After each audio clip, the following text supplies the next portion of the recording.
Welcome to the new sound of online radio. Welcome to the sound of Universal Broadcasting Network. 'Cause you make me feel like I've been locked out of heaven. A mix of today's hits and hard-to-find favorites, combined with the most entertaining and intriguing talk anywhere. This is your sound.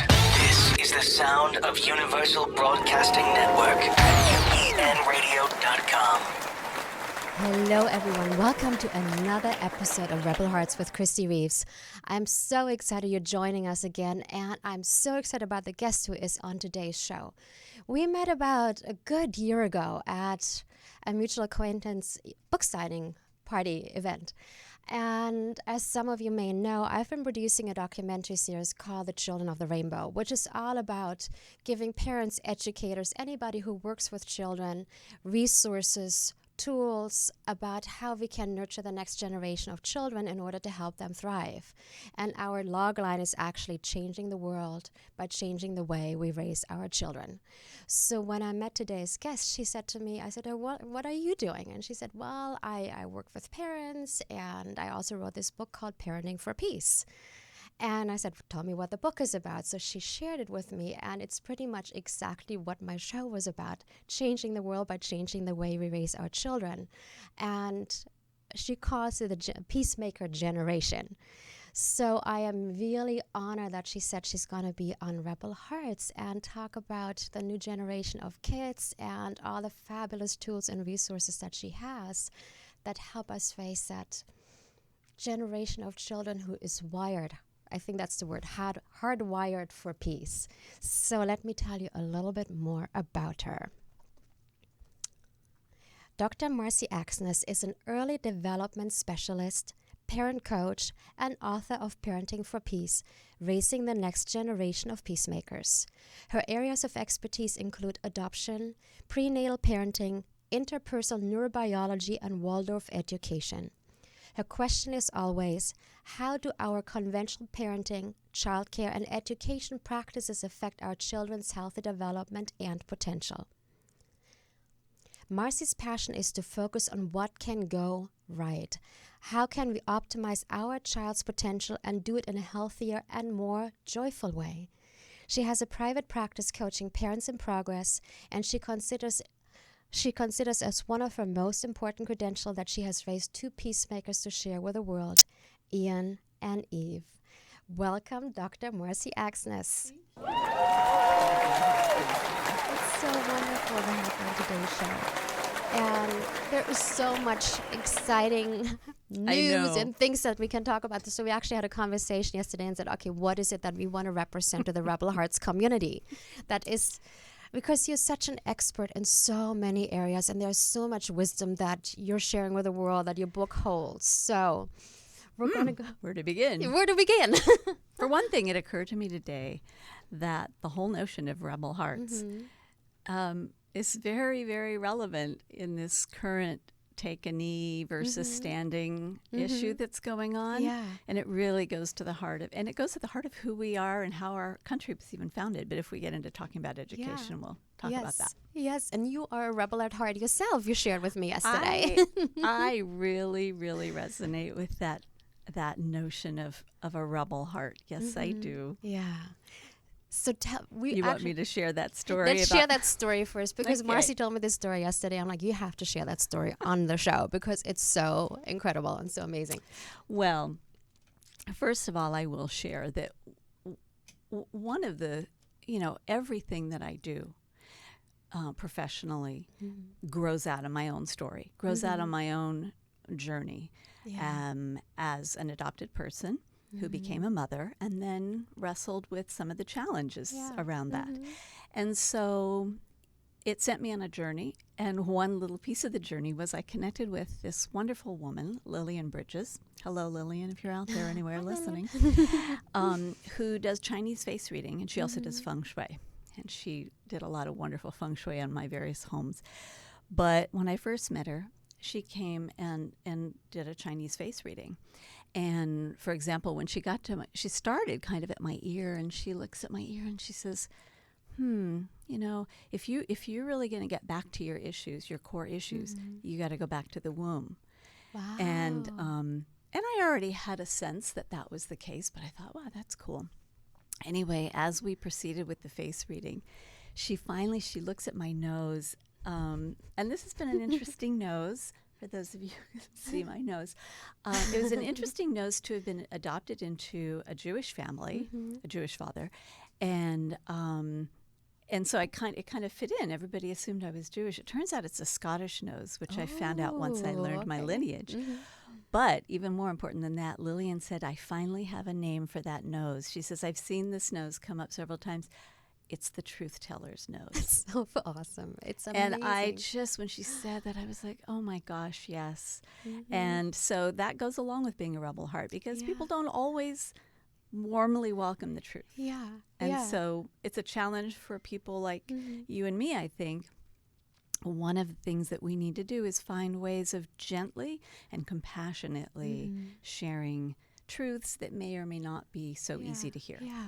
And it also goes with the systems that we live on today that are not in integrity anymore, or where we feel out of alignment, or these kids feel so much out of alignment, where these kids are speaking their truth and people like you are speaking the truth about, okay, these are the changes that need to happen to raise happy kids. Right. And not just happy. I mean, sometimes some of the guidelines that I invite parents to try, because I'm always saying, just try this and see if it works.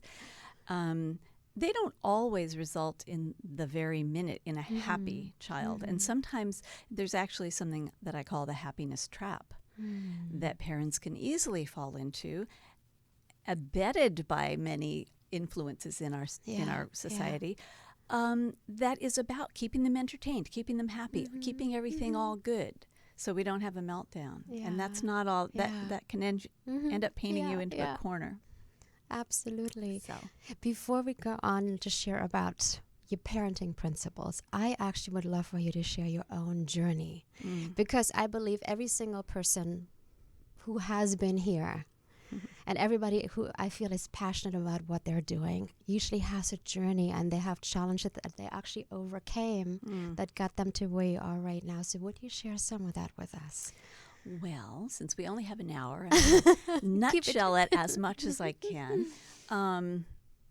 Imagine, if you will, my guest bathroom and me in there with a hand towel just wailing against the tile counter to sort of drain off enough of this primal rage that I was feeling, so that I could just sit and be with my infant son on the living room floor.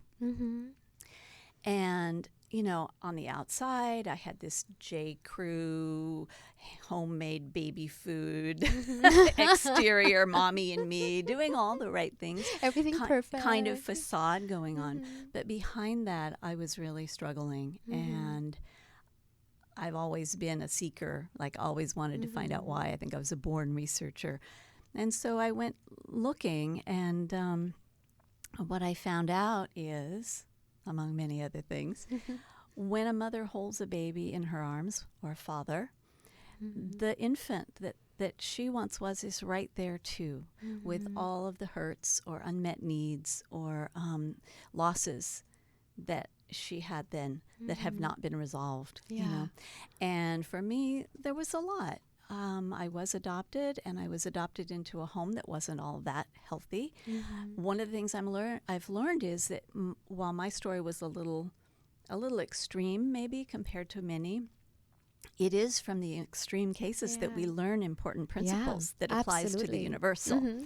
And so what I learned is, especially coming out of the decade of the 90s, the very exciting research shows that even if you had the worst childhood, it doesn't have to negatively impact your kids necessarily. Thank you for saying that. Getting in touch with your own history and being willing to dive into that abyss, sometimes it feels like, you can really have a positive influence that really your child's future doesn't have to be limited by what you experience. And even beyond that, that raising children offers you an opportunity to do a lot of healing of your own childhood. So it's been quite a journey. And like you said, I've got 2 grown kids now. And, you know, I look at them and I feel like if I did nothing else in the world, I did good. That's beautiful. Wow. And you already started that topic, so think we should continue that way. You talk about how having a child can initiate your own healing journey. And you also shared with me, and you talk about it in the book, that you love to work with parents before conception. Right. Share a little bit more about why it is so important to start this journey, or the prep work, so to say, even before then. Well, yes, it is. It is my favorite thing when people come to me before they've conceived or or when they're pregnant. But it's very unusual. And I love that. And you can really have the opportunity to do such important work because, as we now know, prenatal development, even preconceptual care, has a lifelong impact. We know that to a greater extent than we did even 10 or 15 years ago. Yeah. And so, but the problem is, from the standpoint of somebody who wants, who has, I believe, important things to offer people like this, what really gets people to seek help is pain. Yeah. And in general, when people are trying to get pregnant, they're not in pain unless they're bumping up against some fertility issues. And in fact, that's why I got trained in a wonderful model called the Whole Person Fertility Program. Was for a very pragmatic reason. This is how I can reach couples before they've gotten pregnant. Yeah. But my book is based on 7 steps through time, stage-wise. And it starts with, pro-growth choices before you get pregnant. Yeah. Then chapter 2 is conception, 3 is pregnancy, 4 is birth. So there's only 3 steps left after that. So you can see how front-loaded the process is. And that's what we know about human development, how very, very front-loaded it is. And I know even during the prenatal stages, how so many people, let's say the mother is under a lot of stress, or the baby wasn't even planned, or anything along these lines that we would consider a stress factor, how much of an impact it has on the child's development. Oh, yes. And on, no matter if it's the immune system, you talk about the immune system, the brain development. Yeah. So share a little bit more about that. Well, even in my book, I kind of cringed as I listed this laundry list that, as of when I wrote my book, we knew are some of the effects of prenatal stress. And the last thing you want to do is make pregnant moms feel stressed about being stressed. I don't want to do that. So what I want to So I kind of like to, rather than zeroing in and saying, well, these DNA changes can happen, and really getting into specifics, I'm a kind of a big picture person. A friend of mine calls me meta girl because I do like to zoom out to a more manageable picture, but not just more manageable, one that I think has more meaning. And that is to keep in mind that the baby in the womb is always asking the question, what kind of world am I coming into, Mommy, through your eyes? Yeah. And she is answering the baby through her biochemistry, through her thoughts, her feelings, her emotions, what she chooses to focus on.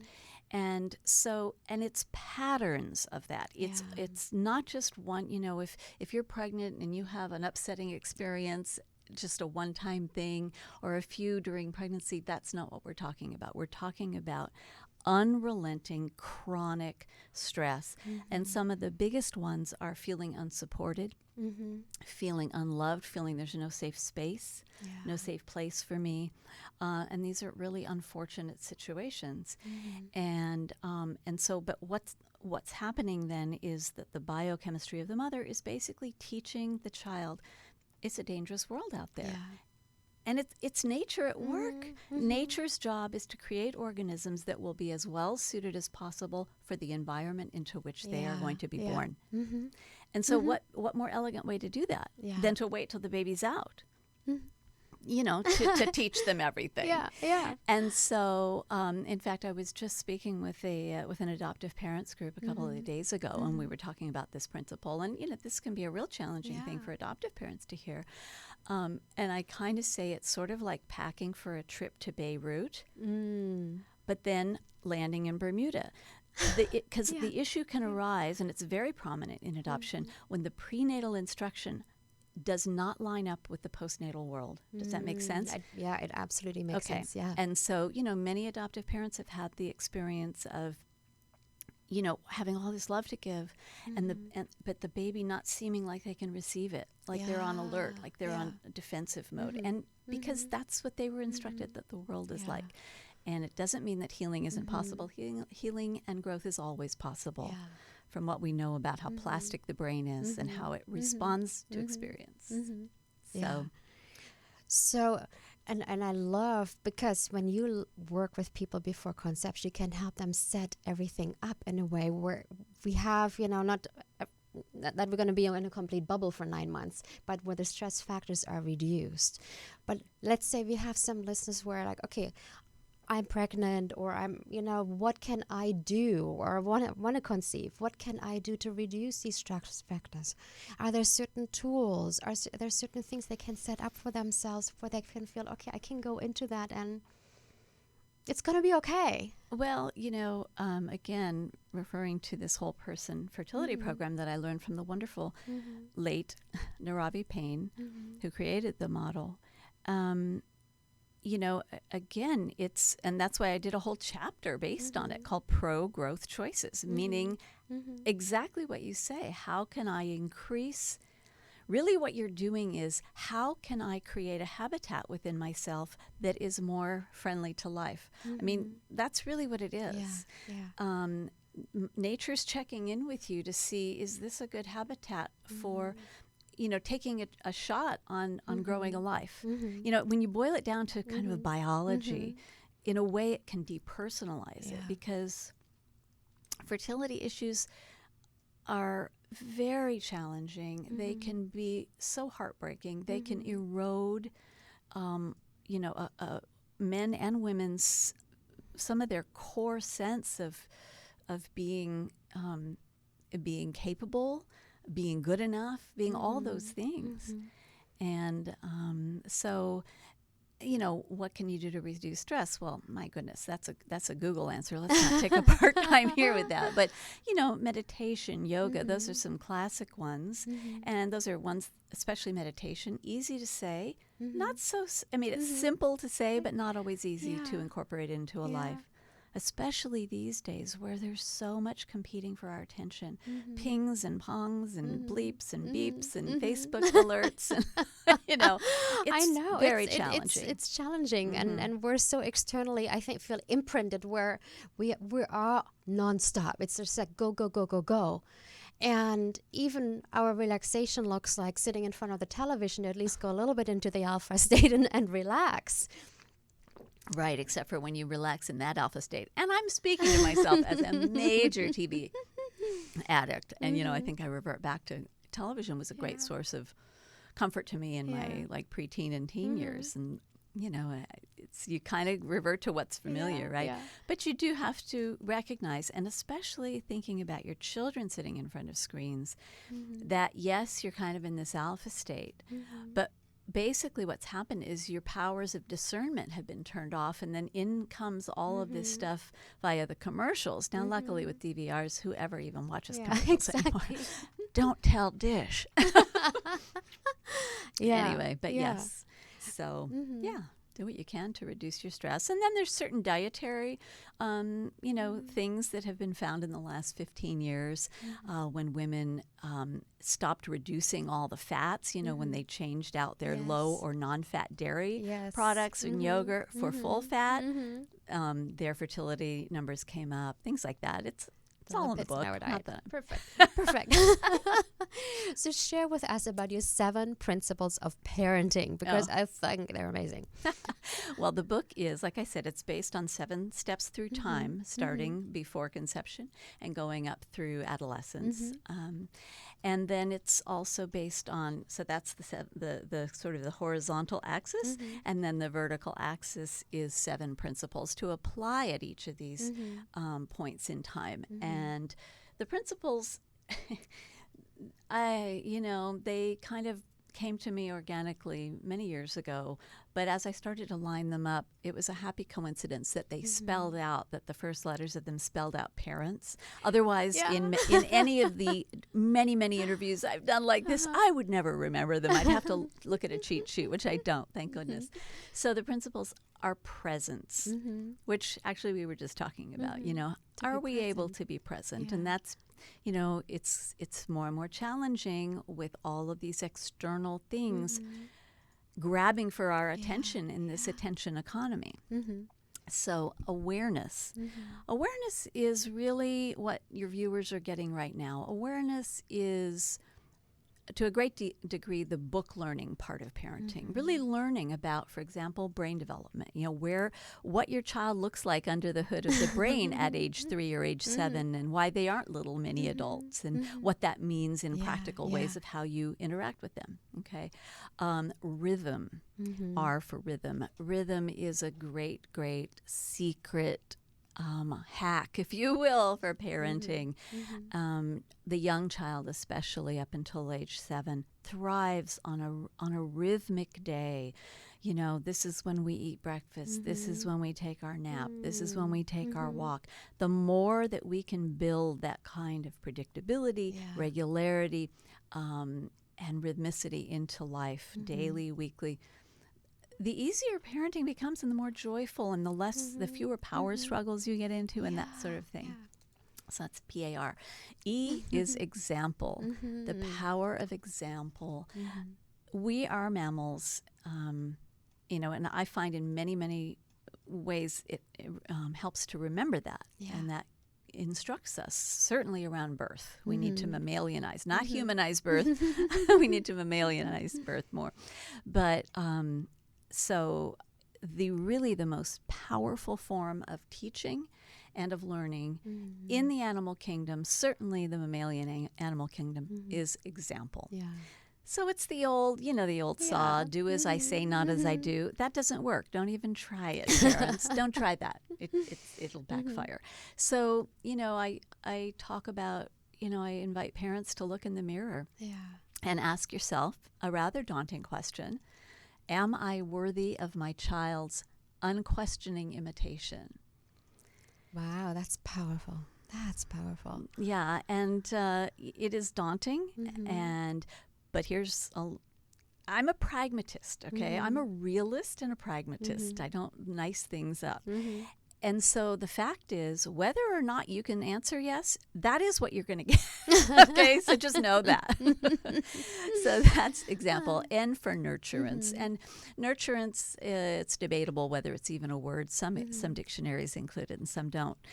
It's all of the many ways that we show love in a practical way to our children, from the colors we choose for their room, the books we choose, whether or not we choose to let them have screens or technology, and how much and all that. Those are all forms of nurturance.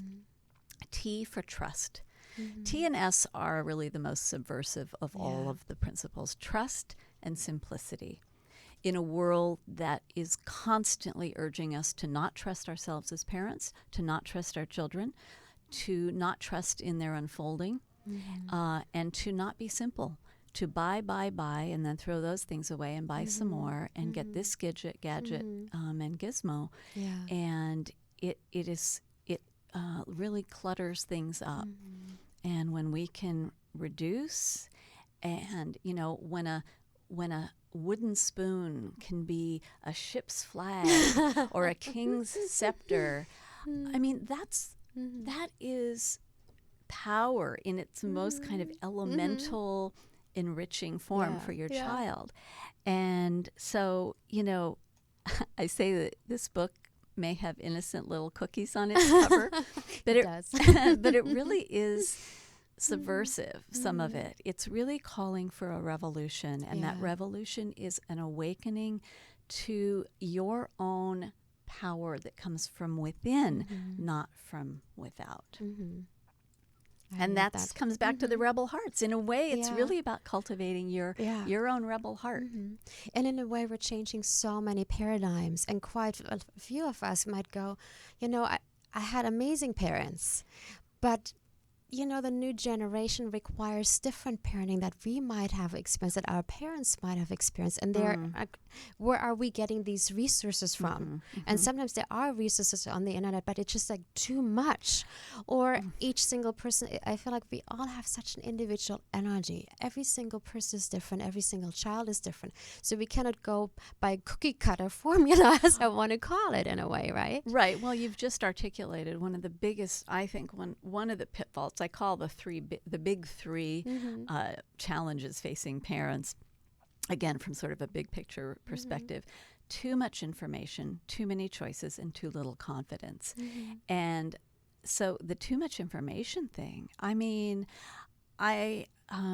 there's a statistic that I used to quote, and it's probably changed radically since even a couple of years ago, which is the exponential accumulation of information is staggering. That there's more accumulation of information within 48 hours than within the whole past 30 years.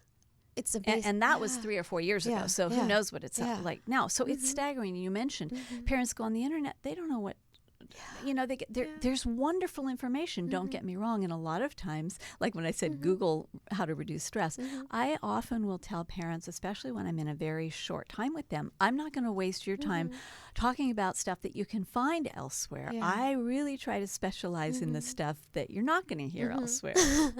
And so I really see the principles, and then I further actually kind of crunch the principles into 5 tools to make it even more almost automatic, to engage some of the principles. And one of the tools is a mirror, actually. I was saying, am I worthy of my child's unquestioning imitation? But it provides parents with like a filter. A choice filter, like and to help them filter out. It's like when I got my colors done years ago. I mean, really years and years ago, I had my colors done. It sounds so silly. It has been really, probably if I counted the top 5 things I've done in my life, one of the most helpful things, because I can walk through a store in 3 minutes and see if there's anything there for me. And so I kind of see Parenting for Peace as the same kind of a tool for parents. You can really look at whatever gadget, that's not a word, gadget, that's a person, Sally Field. Anyway, gizmo or gadget out there, and you can kind of put it through a filter, is it going to help my child feel, in growth mode, safe, secure, or, on edge? There's sort of once you get through this stuff, you end up with just a handful of a rubric, a choice rubric. And, and that goes along with too many choices. And also too many choices they give their kids, but that's another conversation. And then too little confidence, which I really feel comes from our society. Many, many sitcoms even. We all know the concept of the hapless dad. It's a trope. In the sitcom world, the befuddled dad who never does anything right, But also, if you really look, they're also not that flattering towards mothers or parents in general. So, so that's the big 3. Those too much information, too many choices, and too little confidence. So one of the things I end up really working with parents on is cultivating their own confidence, their own conviction.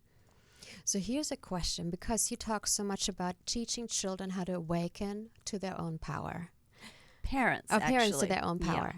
Because that goes to one of your 7 parenting principles. Example, if the parents are empowered, the children can become empowered. Yes. And then also that takes me back to, okay, if we have wounds from our childhood that we haven't healed, how can we awaken to that power if this wounding is so strong within us?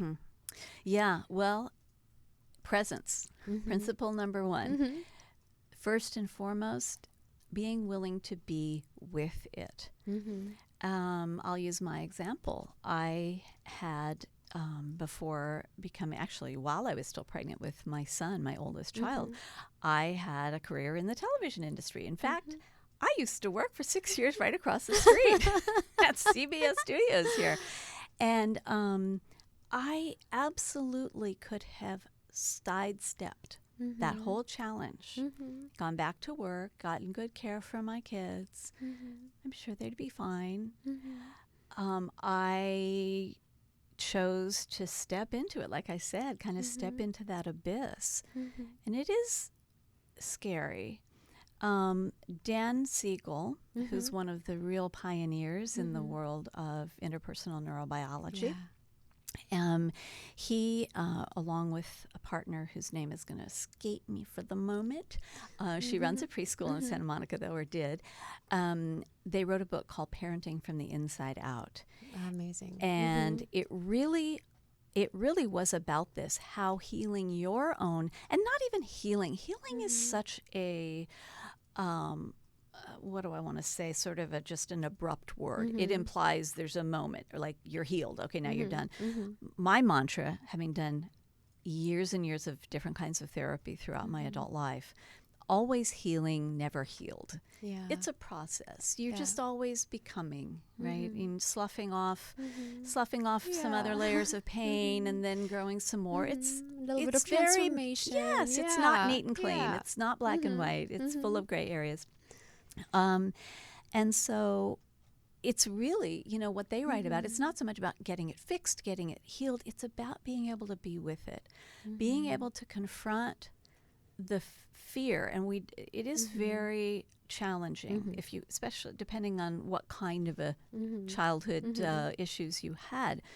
It can feel like it might swallow you and you might not survive. And that sounds intense, but for some people that is how it feels. And for whatever reason, my Aquarian nature, something in me propelled me to not back away from it and to really go for it. Amazing. And I think it's in being willing to be with it that I believe you get the most traction. It's not about, I say this over and over to my parents in progress, is who I call the people I work with. This is not about perfection. It's about striving. And actually with a colleague, she and I even got into a conversation about the word striving because for her, striving sounded like a stress thing, like striving. And so we talked about it, and she actually offered a wonderful image for it, which is sort of like the heliotropic principle. Striving, just think of striving as that flower within your own soul that will always turn to the light. I love that. And always remember one of my great teachers, William Emerson, who's one of the pioneers in pre and perinatal psychology. He says the spirit is never touched by trauma. Even if you've got layers and layers of trauma and wounding, this flame of your spirit is not touched by trauma. That is so It's always beautiful. burning. So it's like the sun behind a very cloudy day. The sun's always shining. It may not feel like it on a particular day. I love that metaphor. That is absolutely beautiful. Thank you for sharing that. And one more I'll share. Share one more, these please. are all these therapists. William's a therapist. I never worked with him, but I learned from him. But one of my own therapists, my primal therapist, she told me this about butterflies, and it just struck me so deeply that when the caterpillar goes into the chrysalis. It is a chrysalis, not a cocoon, people. See, this is one of the really annoying parts of me, the know-it-all part. Cocoons are moths. Anyway, the chrysalis, when the butterfly goes into the chrysalis, it does not just turn into a butterfly. It turns to liquid first. I had no idea. It disintegrates. Wow. And she told me this at a time in my own therapy that I felt like I was disintegrating. And this is one of the reasons why, first of all, if you're really going into some deep stuff, it's really important to work with a guide, work with a professional, because sometimes you need to,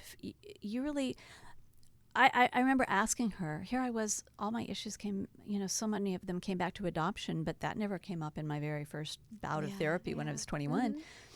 And I asked her, why has it taken so long for me to get to some of this core stuff? She says, you're only willing to go there when you feel what for you is security. And that's different for everybody, whether it's having a family or having a good job or having a home. Once you feel kind of a safe, secure container in a way, then you can become that liquid. Wow. And then become the butterfly. So some days you'll feel real liquidy and just keep hanging in there. Keep hanging in there, yeah. I love that. Thank you for that beautiful analogy, metaphor. I want to change direction a little bit because we talked about the new generation that is so wired towards the social media use. And the car seats that came out with the DVD player in the back. Oh, well, actually, you mean the cars. The cars, yeah. The cars with the car seats, yes. Let's chat a little bit about that because you said something really brilliant about that. Oh, yesterday. I did? Yes, you did. And I wrote it down. Well, okay. So, I think what I brought up this idea of parenting or this style of parenting as a hero's journey. And for those of you who don't know what a hero's journey is, I mean, people toss the term around, but it really involves the protagonist being thrown into an unknown situation, stranger in a strange land kind of a thing. There are obstacles to surmount. One of the unchanging aspects of a hero's journey is that the hero is meant to bring new life to a family, to an individual, to a culture. And so I see us as people who are engaged in this as doing all of that. We are bringing new life, or at least struggling to maintain a soulful life within an ever more disconnected technocracy. And so this is what we're talking about. The DVDs and the car seats, actually, that was pretty new when my book came out. And I did include a note in there about, are you wondering whether to get one of these? And I said, please don't. Well, I don't even think you can get like an SUV anymore that doesn't have them in the, they're embedded in the front of the in the backseat passenger seat. Here's the thing about that. If I had to boil down to one quality that determines success in life, not just social success. I mean, we're looking to develop a really rich and robust social brain full of, with empathy, imagination, trust, all these things. But also it's been correlated with financial success, professional success. It's also actually been reversely correlated with criminal development later in life. That would be self-regulation. You can kind of think of it as self-control. Self-control is a little bit more external, how we behave, how we're able to, sort of delay our gratification or whatever that is. Self-regulation is sort of what's happening on the inside. Self-regulation is the ability to maintain or what do I want to say, moderate our internal states of boredom, of sadness, of anxiety, whatever it is. So if there's one quality that we are seeking to really cultivate in our children, if we're raising a generation for peace, it's that. It's self-regulation. When you're riding in a car, there is so much naturally occurring stimulation for a child. Just look out the window. There's signs. There's also the conversation going on inside the car. So I would absolutely caution about turning on that, whatever is on the DVD or putting in the DVD for the driving around town or maybe even a 1 hour trip. Yeah, if you're taking an 8 hour trip to Montana, you might break it up with a developmentally appropriate movie here or there. But that's my thought on those. Now, I will say that my book came out right at the same moment, the same year as the smartphone revolution, really, which was 2012. And I've, for anybody out there who's concerned about the whole digital dependence issue, I have been working on a blog series called Wired Wednesdays, which I didn't do today because I'm here.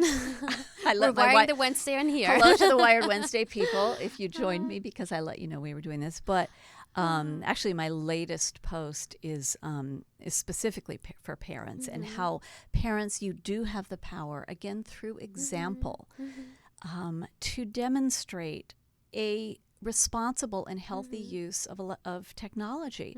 Yeah, no, technology is not the evil thing, and I'm not saying let's go back in time. That's not my point. People say, oh, well, people were all concerned when telephones came out. Well, that's a little bit of a cynical and not true point, because, I mean, yes, it's true. People were all, oh my God, what's going to happen to the new generation? They're talking on the phone all the time. However, the inventor of the phone and the early providers of phone service were not actively and decisively engineering ways in which to change your brain chemistry as you use them, which is what's going on now. Exactly. Yeah. So I really look at technology use and particularly the handheld screen. Things really changed. You know, I grew up, I mean, my kids grew up when we had the computer at home. It's a whole different thing the minute it became portable. You know, it was one thing to sit down and have it be in a place in your home or in the library or wherever, and you went and you sat and you used it. Once it became portable, everything changed. And, you know, I don't have to tell you, you walk out on the street and everybody's got their head down. And so I really look at it as similar. I invite parents to look at technology use and demonstrating how to use it in a fruitful way, kind of like alcohol. To be honest, alcohol's not horrible, but it can result in horrible things. Used incorrectly, it can lead a person really down a very dark path and not a healthy path. I really believe the same is true of technology, and the statistics are really bearing me out. So it's a lot about discernment, because I think so much of the media that is out there right now, including social media, I've seen amazing things happening. We just talk about the example of Standing Rock and how much was done through the independent media. So I feel like there is so much discernment, how we can use it for the good and how it will negatively affect, no matter if it's a developmental brain or our emotional states. That word discernment, I'm so glad you brought it up. I mean, you know, I like to use that word instead of judgment. Judgment has gotten a really bad rap. And so kind of along with it, so has discernment. And when you are exercising discernment, people get all up and, you know, oh my God, you're judging. No, discernment is very, very important. And I really think it goes along with, if I'm looking at the 7 principles of the book, it goes along with awareness. Once you become more aware, then that ups your powers of discernment. And I honestly have to say, I'm a very sensitive person. I'm a really energetically sensitive person. And I actually have 2 phones. I have an office phone, and I have a phone that just my closest friends and my family have. The phone number 4. So when it's weekend, I turn off my business phone. When it's after a certain hour at night, I turn off my phone and I actually put it upside down, or put it away in a drawer, so I don't even look if there's a text message or something coming in. Because what I was feeling is my adrenals were going 24/7 that way. And I would have my phone on or next to me, or even my email accounts downloaded on my business phone, and something was popping, beeping, and my adrenals could not rest. And I was in such a state of stress. And when I got my new phone, I'm like, I'm not even going to download my business emails. The only time I'm going to look at it, if I walk over to my computer and I will check it. And once I'm done checking, I'm done. And it's makes all the difference in my world. Yeah, that's very wise. And I feel like I'm seeing little indicators out there in the population of starting to wake up to this need to do this for our own well-being. You know, we're really wired to be in communication, to be in contact with our fellow humans. And social media, it gives the illusion of being in contact, but again, the statistics that have been mounting show that it's the illusion is not satisfying that. It's a neurobiological need that we have to be in connection with other humans. And so the depression, the rates of suicide. I mean, it's not good. It's not good. Yeah. So.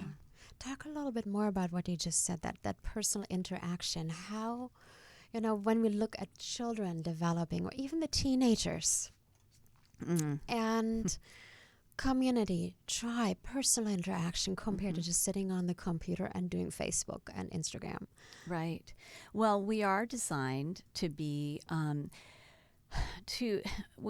the scientists actually refer to it as open loop neurophysiology.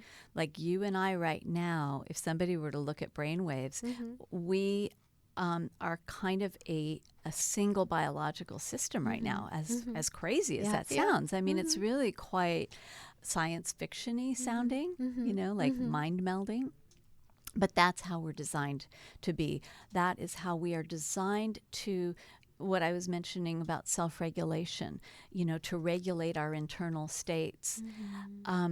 Being entrained with another human helps to do that. And because it's all so invisible and we've never really been that aware of it, I think that's one of the little pitfalls that we have fallen into with social media and everything. We didn't realize what we were losing when we became entranced with all of these different apps and everything. And again, not that it's bad. It's in fact in the one of the last couple Wired Wednesday posts that I put up, and if anybody's interested, you can just go to parentingforpeace.com and you'll see the latest blog posts right there.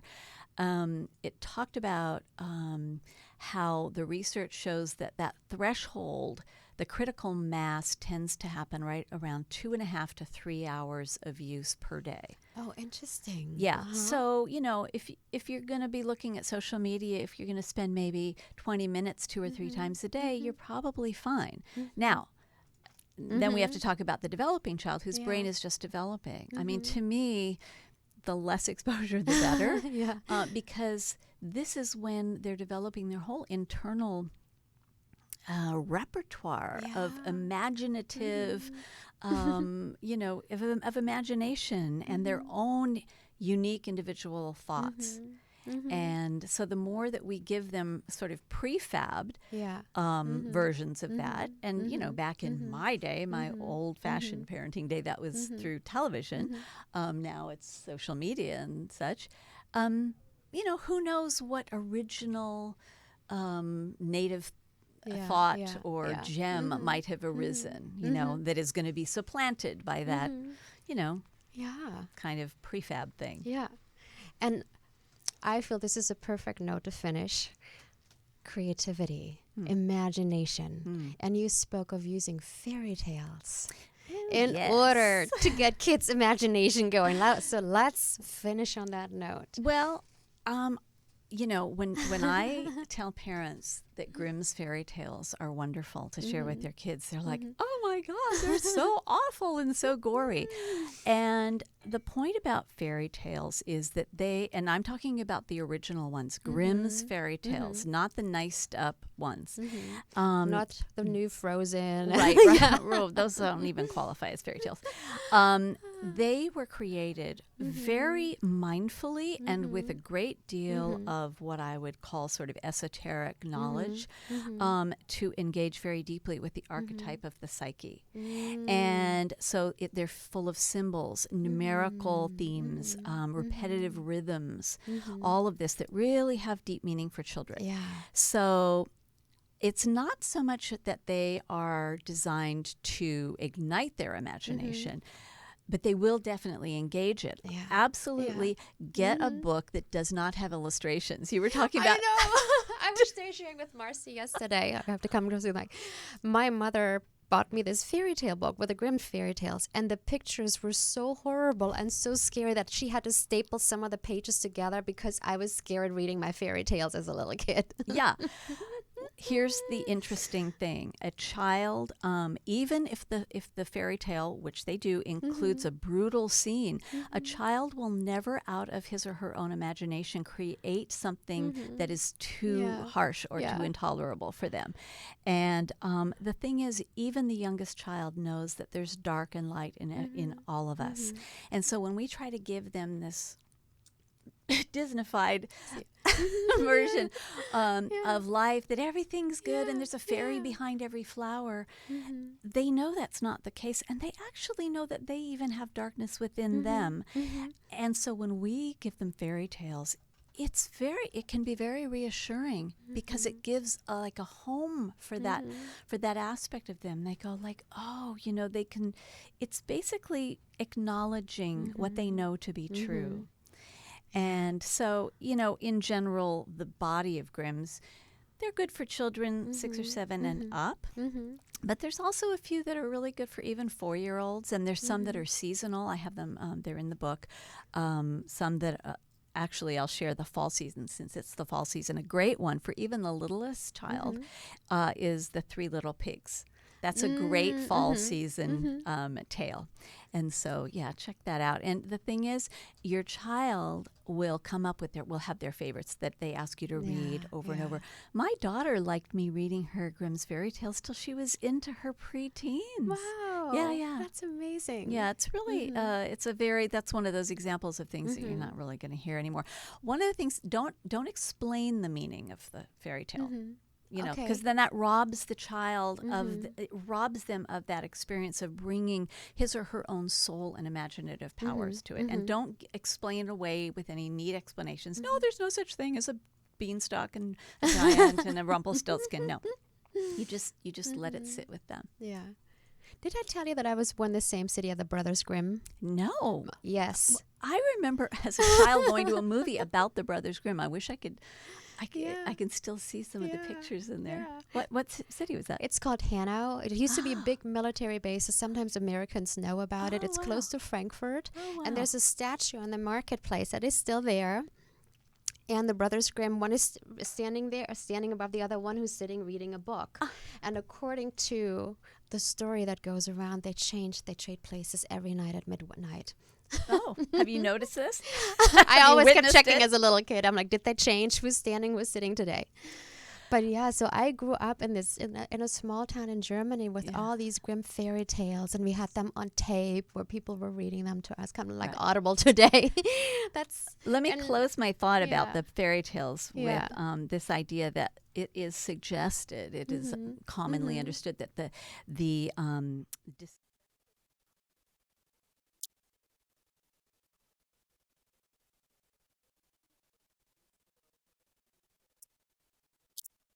Riding Hood, the wolf, first had to deceive the grandmother. So let us all remember our role as their shelterers, as their guides, to not let our souls be misled. That's beautiful. See, I didn't know these things about the fairy tales, but I just loved them as a little girl. Yeah. Hans Christian Andersen was another one, which was one of the newer ones. Absolutely. Yeah, he's got some good ones too. Yeah. So, Marcy, we're at the end of our show already. Can you believe it? Oh my gosh, the time flies. So tell our listeners, because not everybody might be watching. We have a few people also who are listening to this on iHeartRadio and iTunes. Where can they find you? I am at... Very simple. Drop me an email. You can contact me through the website. And if you are interested, my 7-step guide, it's a free e-booklet.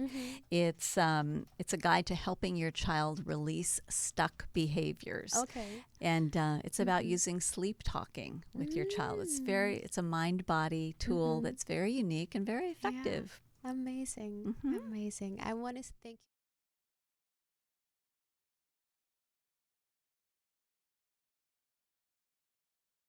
Thank you. And Rebel Hearts, I also want to let you know that Marcy...